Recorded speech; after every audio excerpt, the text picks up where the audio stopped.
Hello, and welcome to the wonderful world of Pokémon!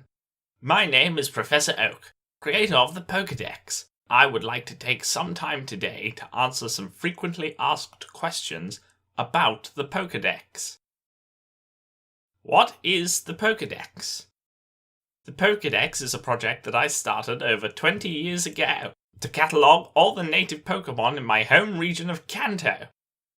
In the years since, the project has expanded to encompass 8 regions in total and currently lists over 890 Pokémon. Each Pokédex allows its users to see which Pokémon they have already encountered or caught, and allows Pokémon researchers such as myself to gain insight into the habits and habitats of wild Pokémon. What do the numbers mean? Each Pokémon entry in the Pokédex has a unique national identification number that is used in what we refer to as the National Pokédex.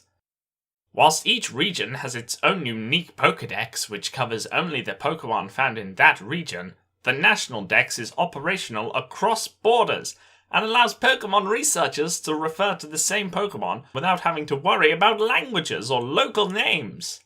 If 2 researchers were to publish separate papers, one on Gyarados and one on Water Onix, it could lead to confusion.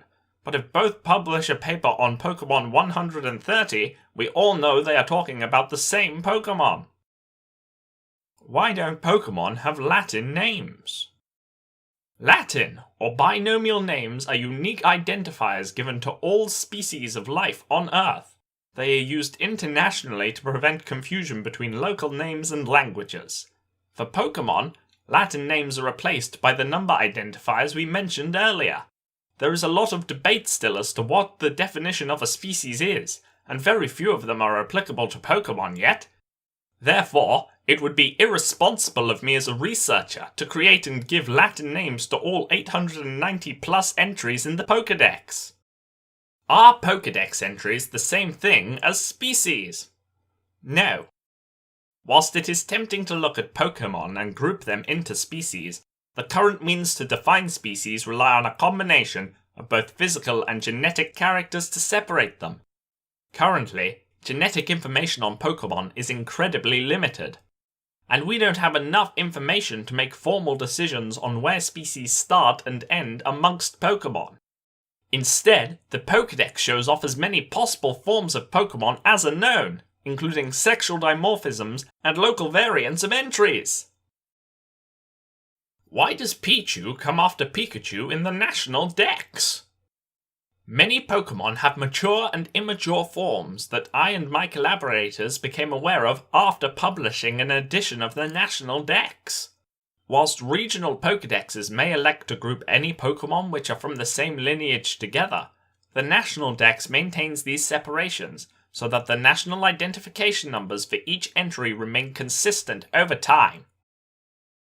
Why do you include mythical and man-made Pokémon in the Pokédex? The Pokédex is a tool for registering the Pokémon that people encounter out in the world. We wouldn't be doing our jobs or fulfilling our research goals if we were to exclude Pokémon entries based on the origin of the Pokémon in question. And finally, is the Pokédex collecting my personal information? Yes, and I'm selling it to the Pokébots. Hey, thank you so much for watching this video all the way through to the end, and for not being put off by my awful voice acting.